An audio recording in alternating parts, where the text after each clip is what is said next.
So this podcast is going to be a little freewheeling because we are friends legitimately, and it's like hard for me to like put on my host hat right now because I'm talking to my friends. In my 30s. Welcome to the In My 30s podcast. We have a very special guest today, my good friend Jess Ivy Hunt. Where do I look at this camera? You can look at that camera or just look at me. So Jess came in from Alabama. I thought we'd start with how we met. We're both in our 30s, so it makes sense that she's on the podcast today. You're the most on-brand guest I've had recently. Mm-hmm. So yeah, we became good friends in New York when I left Nashville for a minute. And I wouldn't have met you had I not like had this calling to go to New York in 2014. And you were already there for how long? 2014. I was there for a few years before that. Okay. Yeah. And you're originally from Tennessee. I'm originally from Tennessee, yes. Jess is a super creative person, studied comedy and acting and worked in the film and TV industry in New York. And then I saw you at Equinox. So we waited tables together. We worked together at Southern. And then I saw you like from across the way at Equinox. And I was like, yeah. So you kind of like, I thought you were so cool. And so I was kind of intimidated by you. Oh. But so the backstory is we worked together at a restaurant called Southern Hospitality, which it was a Justin Timberlake concept along with Aton. And I guess we were both drawn to the restaurant because it was like Justin Timberlake or something. Yeah. And we became friends there. And like, I remember meeting you, like every restaurant I worked, I never really hung out with people. And like we connected. Yes. And I was like, okay, you're cool and you're nice to me. Because I feel like I get kind of bullied in restaurants. Like I'm just like corny to people in restaurants. But so you were super nice to me. And I was like, I want to be your friend. But it was like really brief in New York. You came to my birthday party. I don't even remember that. Where was the birthday party? It was in my apartment. It was like 6 floors up on Sullivan Street. Oh my gosh. You lived in Soho? Yeah. I have sort of the best memory and the most terrible memory at the same time. So yeah, I don't my remember. mom and I threw like a birthday party and all like a bunch of my girlfriends came over and I'm pretty sure you I probably stopped came. by. But then you moved to Nashville shortly moved back after to Nashville. that. Yeah. Okay. I wanted to take my shoes off. And then a few years passed and I moved to Nashville and that's when we really got close. Like that time in New York was so fun because we were still in our 20s. And I just remember getting out of Southern Hospitality at like 3 a.m. And I would have $600 in cash from working a double. Oh, yeah. And I would walk to Alphabet City with $600 in cash on me at 3 in the morning. And I was never afraid. No. And now I think I would be afraid. Yeah. And back then I wasn't. No. And like I would walk all the way down the west side, like over like all those avenues, like what, 9th Avenue, just I don't think that's a very safe area now. No. Wait, did you grow up always wanting to live in New York? Was that like the plan? I wanted to go into acting and I was thinking about Los Angeles and then I started looking into New York and like the comedy scene and it just felt right, like to study acting in New York. So when you first got to New York, you went to school for a bit. And what town are you from in Tennessee? West Tennessee, Savannah, Tennessee. Which is near Memphis, right? Yeah, it's close to, actually, I just like to say it's like 40 minutes from Muscle Shoals, Alabama. Oh, okay. Yeah, people know Muscle Shoals. So then you go to New York and you want to focus on comedy? So I did, I took like acting classes and then I was like, I really want to get into the comedy scene. So I started taking classes at UCB, Upright Citizens Brigade, the Magnet, the Pit. Then I tried stand-up. The fact that you did stand-up always blows my mind. Yeah, I can't believe you did that. I can't believe it either. It's brave. Very brave. But I met so many cool people. I mean, just in that world. Yeah. I think it's so interesting, too, because you had this whole, like, you were such a free spirit when we met, and you still are, obviously, but you did not have kids. You were not married. So it was just such a different version of you that I met in the beginning, but you're still that person. And we're going to get into that, like how you got even more back to that person. But okay, so you did Upright Citizens Brigade, you did stand up. What was like your favorite part of that?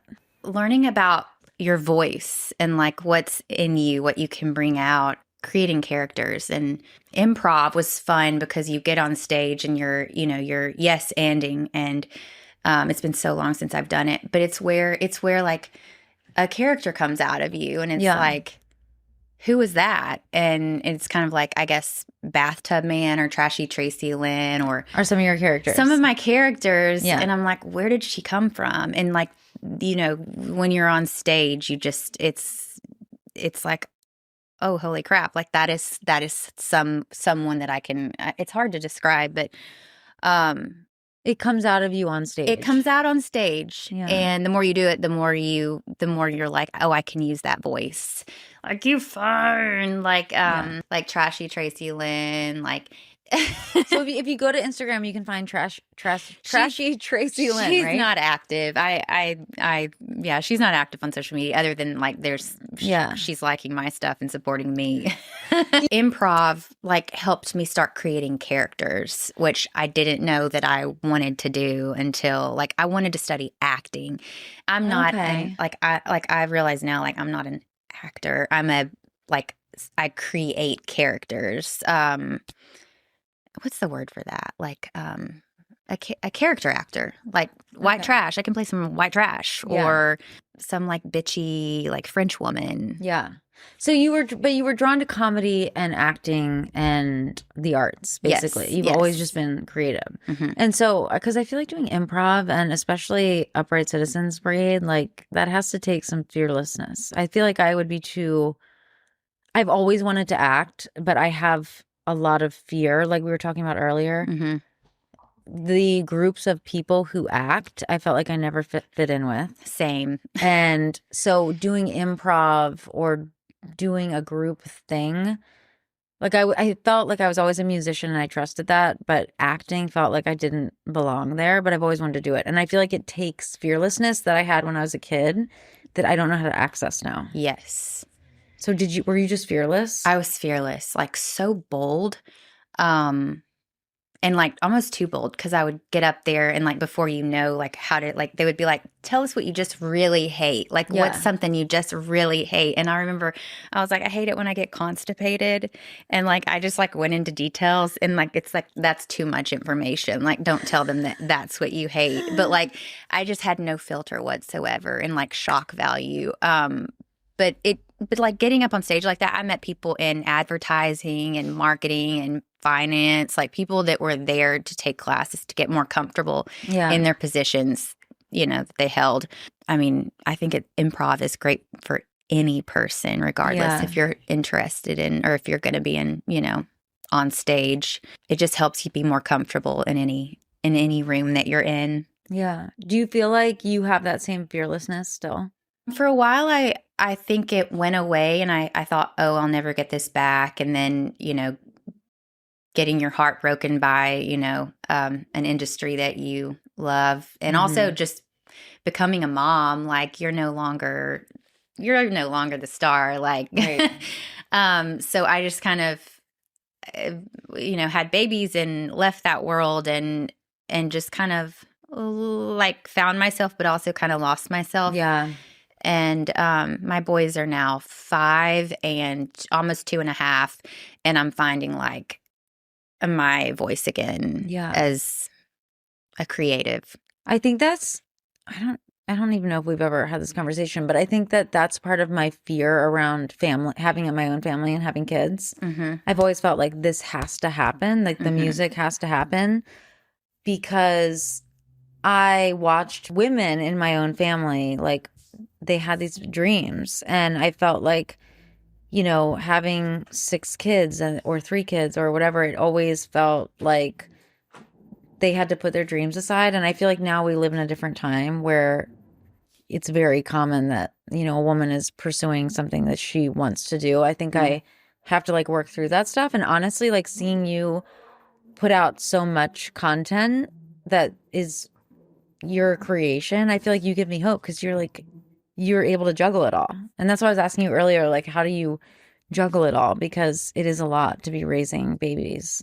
It's a lot of work. I think I had that same thought, and I haven't thought about it in years, but it was like, I've got to do this before I have a family one day. That's how I felt. Yeah. Yeah. And it's actually now I'm just like, wait, I put everything, like I set it all aside and, and now it's like where I've been and like having these little boys, like they inspire me and like you create more from you create more from having them, if that makes sense. Yeah. There's a blogger about who talks about like you lose your color as a flamingo or whatever when you have babies. I heard Do you there was know a what I'm talking about? flamingo. You lose your color. Yeah. And like I have felt like that so many times. And then all of a sudden your color comes back. It does come back. You're raising babies and you're giving them everything. Pouring into them. Yeah. And I mean, there was like times where I was like, I'll never create again. Like I have nothing to give. Like, I mean, I've been at family events and stuff and said 2 words and thought, what's wrong with me? Because I was just so exhausted. Mm-hmm. Like we get to Thanksgiving and I'm like, take off, boys. Yeah. I sit down and I'm just like, yeah, trying to like recover from. But then it's like wild because you have your family and that groundedness, but also life experience, I feel like it gives you more to pull from. Because even as I've been single and I have all this time to myself and everything, it's like I have plenty of hours or days where I'm like, who am I kidding? Or like, I don't feel like creating. Or like, so I think now I've realized, why was I so afraid of going there? I don't need to be. It's always going to come up for me. I know that. But I don't want to wait anymore. So that's why I'm like, okay, like, where's my husband? Where is my husband? Now I'm like at that point. But anyway, I just admire that you really just went for it. And because I felt like your New York life was so different. And then you met your husband and it was like, I mean, a whole new life. I left Nashville to go into medical sales, which was also like horrible for me. I feel like you're kind of fearless. Like you just go for it. Yeah. I mean, I went into corporate medical sales. So I was in a corporate office in a cubicle and I thought I would die in there. Like I needed a space to be creative and I was like so trapped there. Yeah. And then I went into the wine and liquor industry and sold, worked with restaurants and bars and sold spirits. And that was a fun job. Like it was such a good company. I loved my team and it was great for when I started having babies because it was such a flexible job, but there was creativity there. Yeah. Still not the kind of creativity I wanted. You wanted. And, should we go into like the whole? Yeah. I was thinking how to get into it. In New York, you went through a really difficult experience working for someone and it really informed the rest of your path. And it made you feel like you didn't want to even do entertainment anymore because you saw the true dark side of the industry and it kind of ruined it for you. It did. And you felt like it stole your spark, I think is what we talked about. And now you feel like you've gotten it back, but it's been a long time and since you felt like that. So do you want to talk about, you don't obviously not like what happened necessarily, but like what was the progression from New York to now your life in Alabama where you kind of shifted gears because of that experience? Pretty quickly when I moved to New York, this situation happened and I was still creating, but it took from me like what I wanted to do. And I found myself like feeling just so lost and like what, I don't have anything to give anymore. So I was like, I've got to get out of here and I want to finish my degree and I want to get into medical sales. I want to do something so different than storytelling and creating. Because you saw the dark side. And and so you, after that, you really had no interest in creativity because it just ruined it for you that much. Pretty much. And I tried when I moved to Nashville, like you and I played with like style and you had your stuff. blog. Yeah. And I wanted to go into that, but I started telling myself such negative things like, you're not good enough. You can't do this. You don't have talent. Don't try that. So it was like, I wanted to do something that's just like, if you do this, you're going to get here, just by the books. So I got into medical sales. I was so miserable. I deleted all my creative work because I was like, this isn't good. And it's just like lies that I told myself. Yeah. And then I left medical sales, got into my other job. Then we moved into a new house. Yeah. That was a flip. That was a disaster. So that was the most recent. Oh, and before we get there, I want to say like, I think a lot of women have this experience of these pivotal moments in their life where something happens that they didn't expect, and it can kind of ruin things for them. And I have had my own experiences that sort of have almost ruined music for me. And I feel like I don't want it to, because it felt like if I do that, I'm leaving my calling. Yes. Did you feel like there was a calling that was being? Did. Because I kind of admire that you were able to flip and do something else, because that was like brave too, to be able to do that. I guess I just wanted to say, like, I feel like this happens a lot, and I feel like nobody shares it. So I appreciate you talking about it even a little bit. Like calling, yeah. Like I feel like I have always had a calling, just like you have. Yeah. And like we're all created differently. Like we have our own magic, and I stopped believing in myself and just had all these like negative thoughts. And then like what I wanted to do, I thought, oh my gosh, I can't do this. My spark is gone. I'm not going to make it. I'm no good. Left New York, moved to Nashville, finished at Belmont, got into medical sales, so unhappy, got married, had babies. Yeah. Life was good. Yeah. And then we moved into a home that was flipped. And 2 months after moving in, we found, our basement flooded with sewage, and we had to gut it. And basically that opened a can of worms to other areas in the house. We found mold in our bedroom wall, and it backed up to our dining room wall. So we had to strip those out. When we tore those walls down, that's like when I started thinking I need to take down some walls that I built up in my own body. And my surgery, we have so much. We have so much to talk about. I had a surgery, and it's like that was a big deal. Moving was a big deal. Then your basement flooding, and then finding mold, all these big things. Like my nervous system was just in fight or flight. And it took me back to that time in my life when that moment happened that kind of ruined the situation happened that ruined entertainment for you. That ruined entertainment, yeah. And it was like it dug up all these things that you had kind of pushed aside. Swallowed, like pushed down. Yeah. Like, I'm not going to deal with this. And so stripping back those walls, getting rid of that toxic stuff in our home helped me to get to a point where I'm like, I've got to get rid of this stuff I've held on to for all these years that like took me 15 years to like heal from. And I woke up in the middle of the night in our house. And I mean, I wasn't sleeping. Like, I was like, anxiety. Like, it was just like, what's going on with our house? Are our kids okay? And everything was like caught early. So it was no big deal. But I woke up in the middle of the night, and I just heard like a Bible verse, and it was like, I thought, I'm not going to look into it. But I woke up the next day, and I was like, what was that verse? I guess I should look it up. And it just clearly said, follow me. Yeah. And it was like God was getting my attention. It just, it came down to like he was trying to get my attention so that he could help me heal from something that I had not healed from.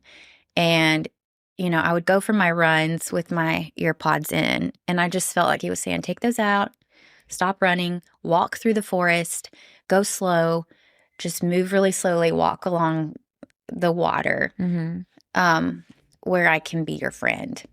And I kept looking for friends, and I could not connect. And because you moved into a new neighborhood. We did, yeah. Like part of town.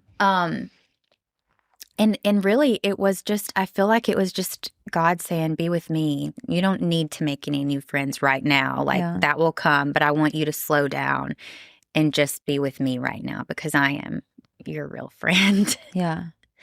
So you went through a lot. So we skipped ahead, and I didn't realize we did, but and we'll get to this part, but you had surgery, preventative. I had prophylactic mastectomies, like preventative double mastectomies, because I'm BRCA positive.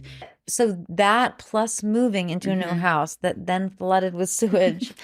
And it was like you were going through so much at once. It was just like this roller coaster. Yeah. And I found myself like every time I would meet someone, I would get really anxious. And I'm like, that's not me. I'm not afraid of people. I'm not nervous around anyone. but like it just kept happening. And I mean, I think that it was just my nervous system, just like, this isn't a safe environment for you. Like, nothing is safe. Yeah. And Which makes sense because it was just one thing after the one next. thing after another. And I felt so crazy. And I finally like feel like myself again. But I've never had like that kind of anxiety. And I've even like, like I'm aware of my coffee intake now because I'm like, I don't want to set that off. But it's cool that you recognized in the moment that like these life situations were bringing up something that you grew from. Like, I feel like a lot of people just go through things and they're like, that was crazy. But I feel like you had this whole awakening that cleared a lot. Like you said, tearing down the walls in the house helped tear down the walls in you. Yeah. And like the fact that you even recognize that is kind of remarkable, and that you were able to do it. And now you feel like you've gotten into this place where you can be creative again. Like, so, and those experiences you had in New York they kind of shut you down that way for a while. They did. And I remember I left Nashville, and I mean, we would talk about, I had several creative friends and you were one of them. And, you know, I just remember saying, I'll never, ever do comedy again. Yeah. And then now I'm kind of like playing around. I'm just so happy because obviously I was happy for you that you got married and had kids and did all that, but I knew who you were. And I was like, well, you did stand up. You can't just not be that person anymore. And I'm just so glad that that's like back in you and like you want to tap into it again. Your new series on Instagram that you're doing is called... It's Welcome to My Record Shop Closet, and then my series is Outfits That Feel Like Songs. Okay. So this is like you stepping back into your creativity, and I feel like a lot of people can relate to this because I feel like creativity ebbs and flows. No matter what you go through in life, it's like there are points where you are super creative and inspired, and then there are points like there are lulls, and the fashion thing came back for you. I think, okay, so my friend Samantha and I, we were like, let's meet up in New York. We were both really like just having a hard time. And I just needed a friend, and she did too. So we met up in New York, and I remember packing my clothes, looking in the mirror and like trying different shoes on with different outfits. And I was like, none of this works. None of this looks right. Like it's just not right. And I thought, why would I say that? Because I feel like I can pull together a look so easily, like effortlessly, like. So I was like, what's wrong with me?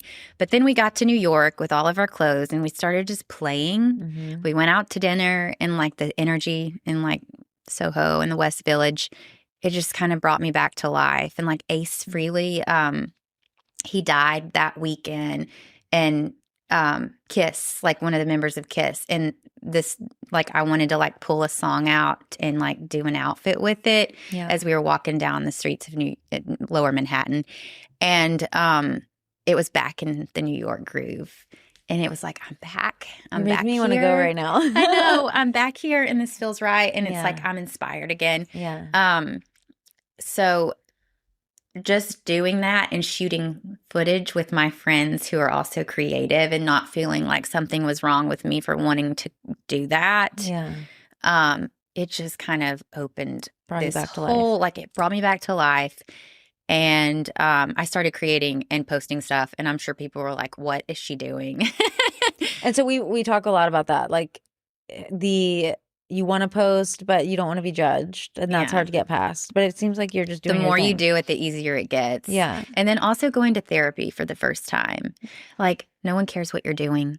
Nobody cares that you have a fake cigarette that you're smoking on your page, except for your grandmother and your mom. Yeah. But just taking those negative thoughts that stop you from sharing, like let those float up into a cloud. And the more you do that, you recognize those negative thoughts. Yeah.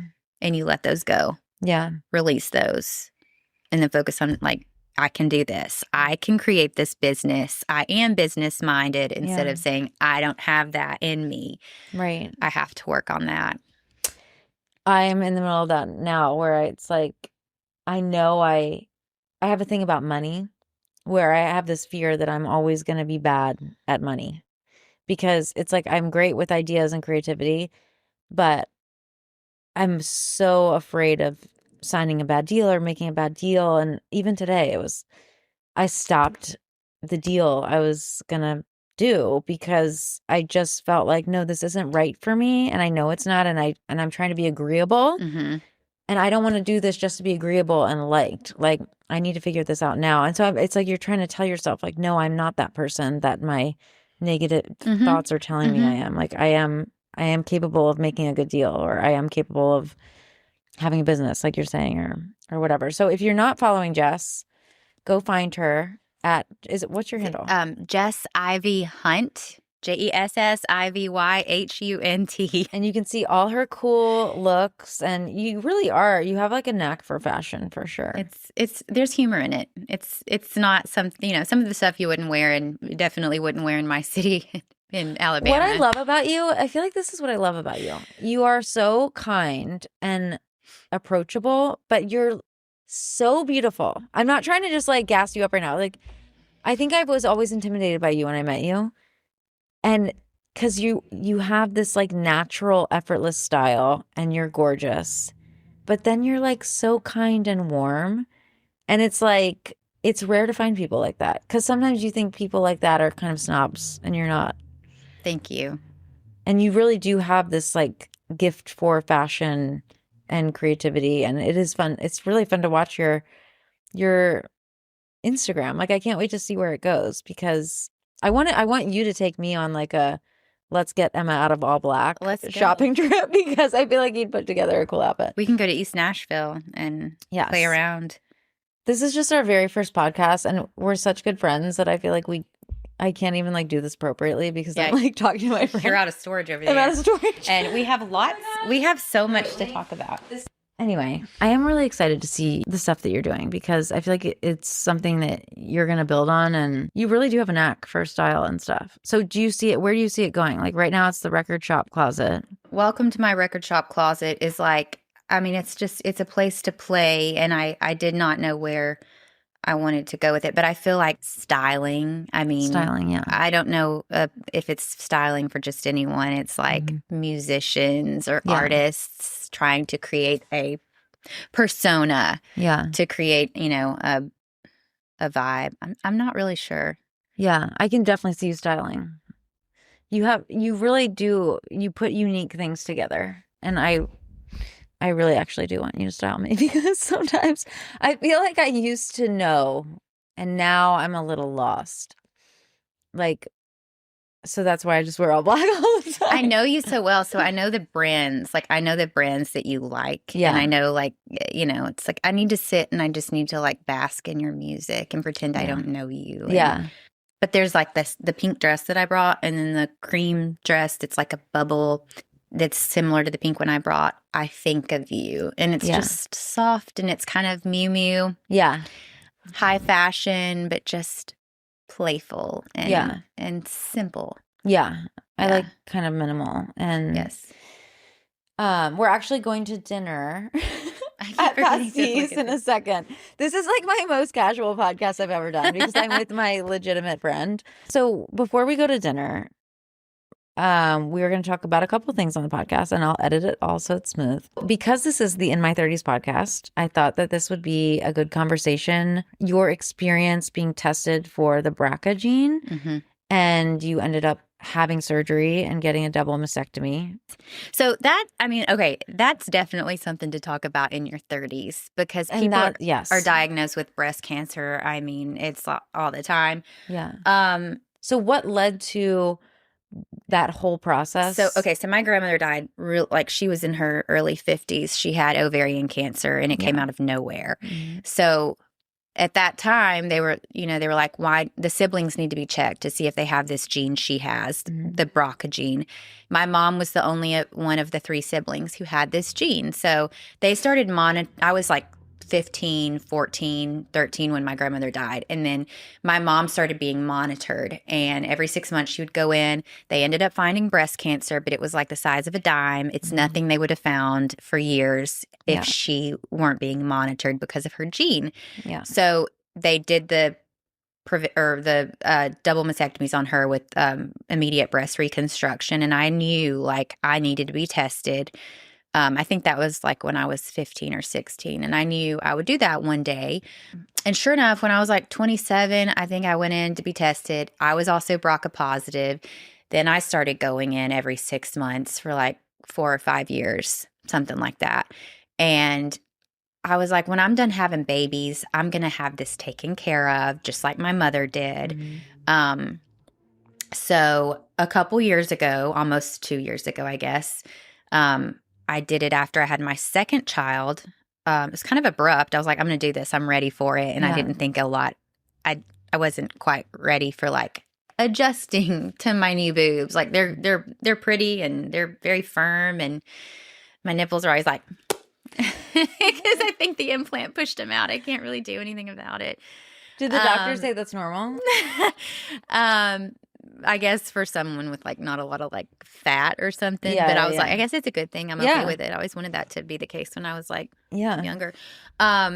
So yeah, I had that surgery done for peace of mind. I don't regret it at all, but it's an adjustment. And I mean, obviously, like I have had an 85 chance. 85, it was 85% 85% chance of developing breast cancer. So like, so if you test positive for BRCA, the BRCA gene, yes, it's basically almost it's so high. I mean, it is so high. So it's kind of like you can keep monitoring, and we'll be on it every 6 months. So if we find something, we could do a lumpectomy or, I saw my mom's process and I was like, I'm going to do the same thing. I think that's the smartest thing you can do. And also you're not worrying about it every few months. Yeah. Because there was like a few times where they were like, we think we see something. And I would go for an MRI, and then it turned out not to be anything. And once I had the surgery, the hardest part about it was the drains that you have to wear.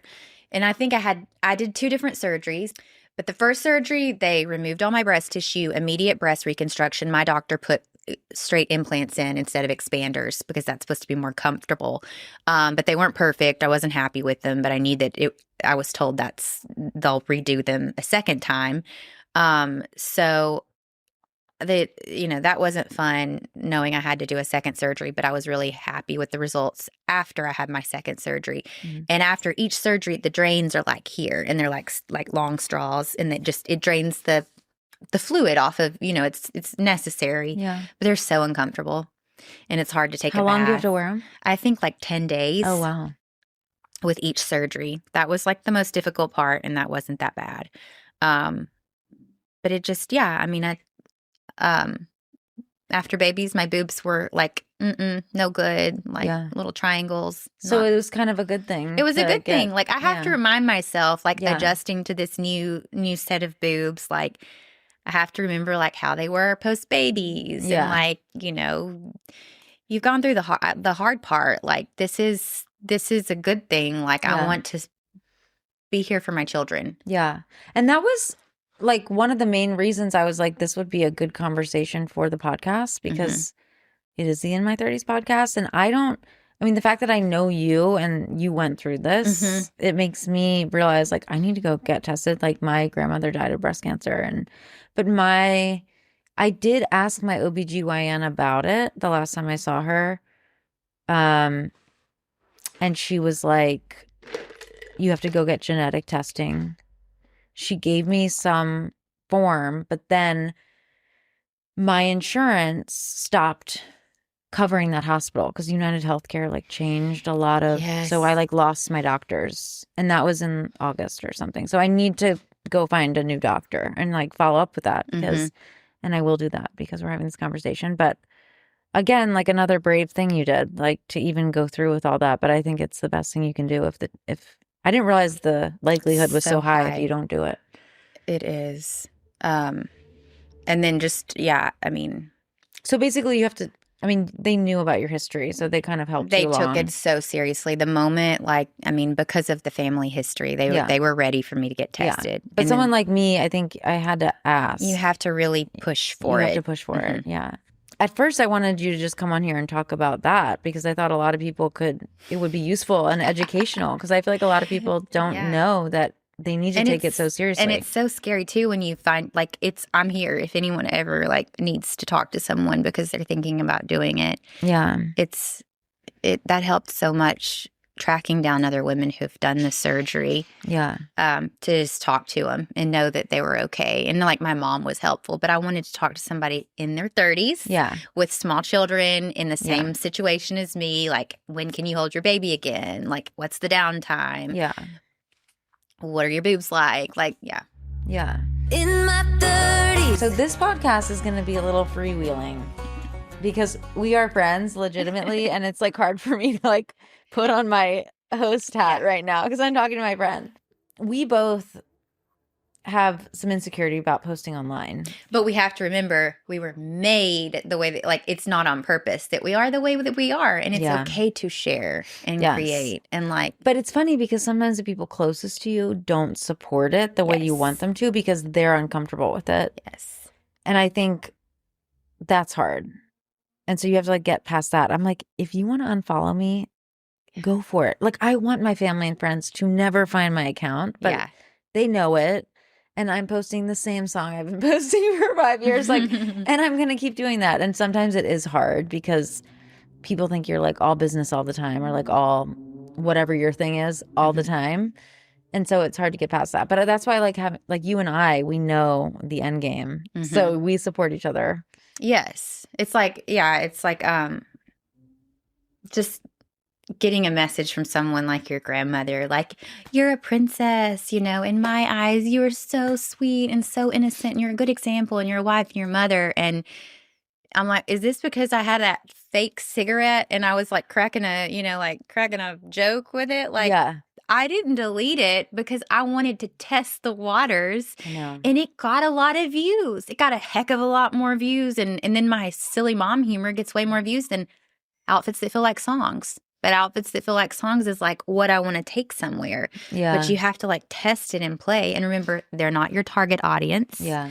I am not a bad person because I tried that. I'm not doing anything that goes against, I'm not doing anything sinful. I'm testing comedy. Like, let me do that. What'd you guys watch on Netflix yesterday? Like, what kind of scene did you watch? I mean, I'm not doing anything bad. Like, what are you viewing behind closed doors?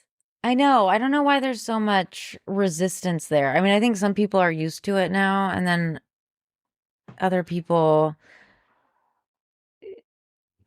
it's just a hard thing. But I'm glad to have friends like you that also do it, because it's, as long as you have like one person that gets it, then I feel like that's permission enough sometimes. And to like check in, because sometimes you just get so like, what am I doing? Yeah. But then if you have the conversation with the right person, they're like, I know what you're doing. I understand what you're doing. That's part of it. Yeah. Like I was saying earlier, I don't know necessarily why I'm doing the podcast. And then I also feel like musically, like I jump around, but it's like, I like to create things. I like all forms of media. When I was a little kid, I did this whole project on Johnny Carson because I loved the Johnny Carson show and I loved him. But by the way, it wasn't even on. Like, I was just obsessed with like hosts and Oprah Winfrey. And like, yes, I still am a musician, but I like to explore different avenues. That's what an artist is. Yeah. You create and you fail and you create and you like, like the first few things I shot and like put on my Instagram, like my dad was like, he made a comment and then he was like, I didn't know that would upset you so much. Mm-hmm. He was like, I just wanted you to know Facebook's the most judgmental place. Maybe not share that on Facebook. And I was like, okay, maybe that's true. But like, I'm trying to figure out what I'm doing, and to do that, anyone creating is going to have to like start somewhere. Yeah. So you have to like use your voice, and then it kind of takes you into like, oh, I'm going to create these personas. Yeah. Like I'm going to throw myself on the floor and shake my boots and put the Rolling Stones on. And then all of a sudden it's like, wait, I'm going to do something like with outfits and music. Yeah. But you have to play. I think your concept that outfits that feel like songs is so smart and cool, because I've never heard of that. I've never heard of someone styling something based on a song ever. I mean, I feel like people do it like subconsciously. Maybe subconsciously. But like every time I put together a look, it's just like, this is a little weird. This reminds me of like MGMT or the Beastie Boys. Yeah. And also like living in New York, Soho, Nolita, the East Village, Alphabet City. It's like Rock New Goddess. I got my leather jacket. Like I got into like the black and like the grunge scene and CBGBs and like really obsessed with just like all the artists that were brought up at CBGBs. Yeah. And I would go to John Varvatos because that store on the Bowery is like where CBGBs was all those years ago. But like just I feel like that's where that persona kind of came from. And then the Shibuya meets Desert Princess is Soho because that's like where I saw these like really like dressed in all black, like really, really stylish Japanese boys coming into Soho. And I'm like, who are they? They're in like Yoji Yamamoto and like they're just so chic and different. And then moving to East Nashville, it's like the feng shui cowgirl and like vintage shopping and like pulling like Asian pieces in with like cow. You could totally style Casey Musgraves with all Oh my those gosh. influences. Okay, that makes sense. Because she loves all of those. She's a feng shui cowgirl. Yes. And I also loaned her my jump rope at the Gym 5 in East Nashville. Did you really? Yes. There you go. There's your in. Yeah. I also waited on her at one of the restaurants in East Nashville. Where did you work? What restaurant? It was in 5 Points. Oh, it was okay. like I can't even remember the name, but it was just like a hole in the wall. Wow. I didn't know it was Casey Musgraves, and I was like, "Who is that?" I didn't even pay attention. Yeah. And then we connected at the gym, and I was like, "Sorry if I was kind of bitchy to you, but did you she was say kind of bitchy to me too?" But we hit it off over the jump rope. And I've messaged her before. I don't message celebrities, but I've definitely messaged her. Can we like Casey Musgraves? I feel like I have found your stylist right here. Like you borrowed my jump rope, and I used to get on that pole at the gym and practice. But you actually would come up with great looks for her. She's fun. I mean, she is fun. And you guys share influences. Yeah. You also have very unique musical influences from, who's the guy? Marilyn Manson. Oh, yeah. I mean, to Ozzy Osbourne. Yeah, I love to, who else do you love? Jack White. Smashing Pumpkins. Mm-hmm. The Smashing Pumpkins, their storytelling is like eerie and romantic and just like Cupid Day Lock, which is just, I don't know. And we also listen to Christian music. Yes, and we like Joel and Joel Osteen. Oh my God. You're like Southern, but this cool New York Soho gal, hip gal. You're all these things combined. Yeah. It is what it is. So you're going to take me, this is how we'll wrap this up. Yeah. We're going to do I don't know, record shop closet or just like you style me or something. We should go to Starstruck Vintage in East Nashville because it's an open space and there's a big mirror and we can just like pick out some like pieces. Okay. I like the colors white and black. White and black. And more than that. I'm starting to play. I want to play. I want to get out of the black. I'm going to have to show you the cream dress that I've loved that just screams Emma. Okay.